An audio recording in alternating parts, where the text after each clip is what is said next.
దేవునికి స్తోత్రం. ప్రభువైన యేసుక్రీస్తు నామములో మీ అందరికి శుభాభివందనం తెలియజేస్తున్నాం. మరి ఈ సమయాన్ని బట్టి దేవుని నామానికి మహిమ కలుగును గాక. ఈ సమయంలో దేవుని పరిశుద్ధాత్మ దేవుడు నాకు ప్రేరేపించిన విధంగా ఆరాధన గురించి కొద్ది నిమిషాలు మీతో పంచుకోవడానికి ఇష్టపడుతున్నాను. ఆరాధన అంటే ఏంటి? మనం ఆరాధన ఎలా చేయాలి? బైబిల్లో దేవుణ్ణి ఎలా భక్తులు ఆరాధించారని. మరి బైబిల్లో ఆరాధన అనే పదాన్ని 8,000 కంటే ఎక్కువ సార్లు ప్రస్తావించబడింది. దేవుని వాక్యం ఆరాధన యొక్క ప్రాముఖ్యతను నొక్కి చెబుతుంది. ఆరాధనకు హీబ్రూ పదం సాచా, దీని అర్థం నమస్కరించడం లేదా సాష్టాంగ నమస్కారం చేయడం. బైబిల్లో ఆరాధన అంటే వినయం మరియు దేవుని గొప్పతనాన్ని ప్రకటించడం. మనం ఆరాధించేటప్పుడు దేవుడిని పైకి లేపడానికి మన సొంత ఆలోచనలు మరియు స్వీయతను పక్కన పెడతాయి. బైబిల్లో ఆరాధన అసలు ఎలా చేశారు, దేవుని మయంపరిచే విధానం ఏంటని కొద్దిసార్లు మనము ఆలోచించినట్లయితే కొన్నిసార్లు క్రైస్తవ వర్గాల్లో తరచుగా ఆరాధన అనే పదం సంగీతంతో ముడిపడి ఉంటుంది. అయితే ఆరాధన అంటే దేవుణ్ణి గౌరవించడానికి మరియు పైకి లేపడానికి చర్య తీసుకోవడం. ఆరాధన సంగీతం అలా చేయడానికి ఒక శక్తివంతమైన మార్గం. మనం పాడేటప్పుడు, వాయిద్యం వాయించేటప్పుడు, చేతులు పైకెత్తప్పుడు మరియు నృత్యం చేసేటప్పుడు అది మన హృదయాలను మాత్రం కాకుండా మనం కలిసి ఆరాధించేటప్పుడు మన చుట్టూ ఉన్నవారిని కూడా నిమగ్నం చేస్తుంది. బైబిల్లో ఆరాధనలు చాలా రకాలుగా ఉన్నాయి. ఒకసారి చూసినట్లయితే దేవుని స్తుతించడం లేదా ఉన్నతపరచడం అంటే ఆయన నామాన్ని ఉన్నతీకరించడం లేదా ఉన్నతపరచడం. బైబిల్ ఆయన మంచితనాన్ని స్తుతించడం మరియు ప్రకటించడంతో నిండి ఉంది. దేవుని స్తుతించడం అంటే ఆయన ముందుకు రావడం, వ్యక్తిగతంగా లేదా ఇతరులతో కలిసి మరియు ఆయన ఎవరో మరియు ఆయన చేసిన దానికి ఆయనకు కృతజ్ఞతలు చెప్పడం. ప్రియ సహోదరి సహోదరులారా, మనం చూసినట్లయితే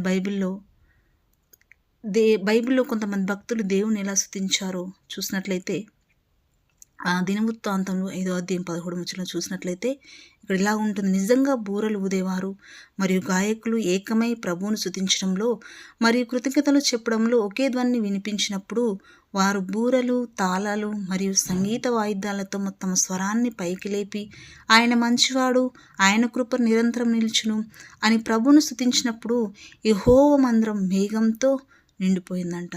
ప్రియ సోదరి సోదరులారా, దేవుని స్తుతించడం అనేది అనేక రకాలుగా మనం చేయవచ్చు. ఇంకా చూసినట్లయితే బైబిల్లో పాటల ద్వారా కూడా దేవుణ్ణి ఆరాధించినట్లు చూస్తున్నాం.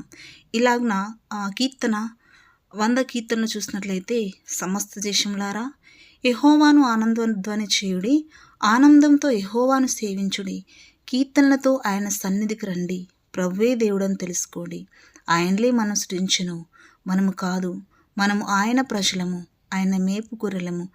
కృతజ్ఞతాస్తుతులు చెల్లించుచు ఆయన గుమ్మములో ప్రవేశించుడి, స్తుతితో ఆయన ఆవరణను ప్రవేశించుడి, ఆయనకు కృతజ్ఞతాస్తుతులు చెల్లించుడి, ఆయన నామమును స్తుతించుడి.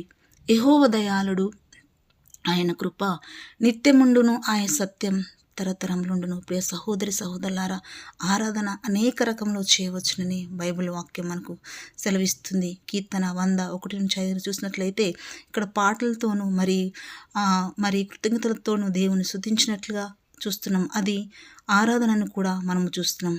అదే రీతిగా నృత్యంతో కూడా దేవుని ఆరాధించవచ్చని మనం చూస్తూ ఉంటాం. బైబిల్లో నృత్యం ఒక ఆరాధన అని మీకు తెలుసా? నిజమే. దావీదు రాజు ఎంతో ఆనందంతో నిండిపోయాడు. దేవుని మంచితనానికి ఆయన పాటలు పాడుతూ నృత్యం చేస్తూ స్పందించాడు. దేవుని ఆత్మ ఆయనను భౌతికంగా కదిలిస్తున్నంతగా ఆయన తనను తాను నిగ్రహించుకోలేకపోయాడు. అంటే దావీదు దేవుణ్ణి పాడుతూ ఆరాధించాడు, నృత్యం చేస్తూ ఆనందించాడు, వాయిద్యాలతో కూడా ఆరాధించాడు. ప్రియ సహోదరి సహోదరులారా, దేవుణ్ణి ఆరాధించడం అనేది దేవుడు చేసిన మేళ్లను కృతజ్ఞతతో స్తుతులు చెల్లించడము, ఆయన ఏమైనాడో దాన్ని బట్టి కూడా ఆయన స్తుతించడం. కాబట్టి మనం ఎప్పుడు కూడా ఎక్కడున్నా ఏ పని చేస్తున్నా కూడా మనం దేవుణ్ణి ఆరాధించవచ్చు. ఆరాధన ద్వారా కూడా అనేక ఆశీర్వాదాలను మనము దేవుని దగ్గర పొందుకోగలం. దావీదైతే తన శక్తి అంతా ఉపయోగించి దేవుని దగ్గర నాట్యం చేశాడని వాక్యం సెలవిస్తుంది. దావీదంట నారా ఏఫు ధరించి ఉన్నాడంట. కాబట్టి దావీదు ఇశ్రాయేలు ఇంటి వారందరూ కేకలు వేస్తూ బాకా నాదంతో యెహోవా మందసాన్ని తీసుకొని వచ్చారని నాట్యంతో మరి ఆయనకు ఆరాధిస్తూ మందసాన్ని తీసుకొచ్చారని కూడా వాక్యం సెలవిస్తుంది. కాబట్టి ప్రియ సహోదరి సహోదరులారా, దేవుణ్ణి మరి ఏ రకంగానైనా ఆరాధించవచ్చు. కాబట్టి మనము ఎక్కడున్నా ఏం చేస్తున్నా ఎప్పుడు కూడా ఒక ఆరాధన భావంతో మనము కలిగి ఉండాలి. మీకు తెలుసా, ఆరాధనలో ఒక వాగ్దానం ఉంది. మనం ఆరాధించినప్పుడు దేవుడు మనకు ప్రతిస్పందిస్తాడు.